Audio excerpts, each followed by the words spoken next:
Hey, this is Katie with tips to help you sell more. Now, this week in the Small Business Bootcamp, we're talking about conducting a competitive analysis. So first thing that you're going to want to do is actually take a look at their website, right?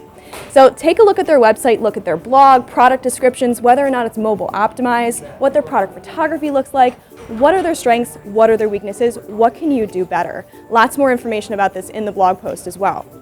Market positioning. What are they really selling? What is it that all of their marketing materials do to position their product really well? What makes it unique? What makes them differentiate themselves? So definitely take a look at their market positioning because maybe you can re-swizzle your business and stay competitive with them. Now, some things to kind of give you some leg up here is go and purchase a product from their store. Take a look at their shipping. How long does it take to ship? What does their actual packaging look like? You can also actually throw something in your cart and leave it there to see if they have those abandoned cart emails and what they look like as well. How do they use that for their business? Sign up for their blog, sign up for their newsletter, follow them on social media, figure out what's going on, get a really good understanding of their business overall.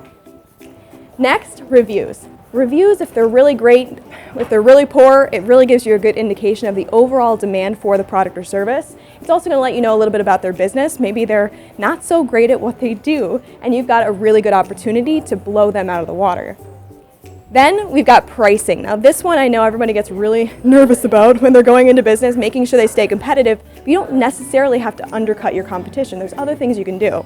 So first, what are people willing to buy for this particular product or service? And then what can you do differently if you need to charge more to make them feel good about how much they're willing to spend for that product? Is it going to be that you increase the quality or the speed of shipping? Different things for you to think about.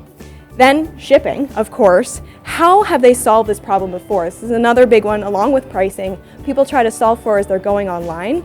So for this one, how have they solved shipping before, especially if you have an awkward or strange product or you need to actually bake it before you send it?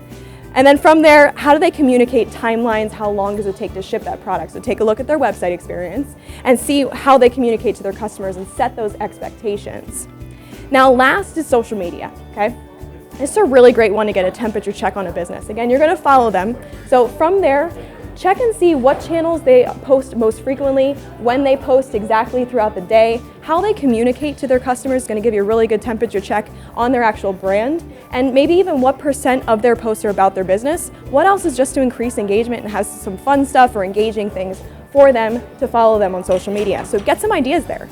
So if they've got a great following, that's got a really good indication, again, a nice healthy business, very similar to reviews, but you're also going to get a temperature check of customers. Maybe they're actually using social media as a way of getting in touch with the company to get their product or to communicate that, hey, I can't even get in touch with you guys, what the heck's going on? So if they're doing really poorly, it might come out on social media. You might find some good tips and tricks, again, to get that leg up from them. Okay, so last, just some bonus stuff for you. Not necessarily something you need to do, but something to think about. You've got whois.net, and it's going to actually indicate age of the business, so how long have they been around? Maybe they've dominated this industry forever, might be something you want to consider. Whether or not they're hiring, it can indicate the health of their business, as well as then if they're seeking actual funding. So you can look at Indiegogo, peer backers, things of that nature, to see if their business is seeking funding. It could actually indicate the health of their business. So thanks so much, lots of information for you. Tune into the blog post for more details as well, and feel free to ask questions. Thank you so much for tuning in.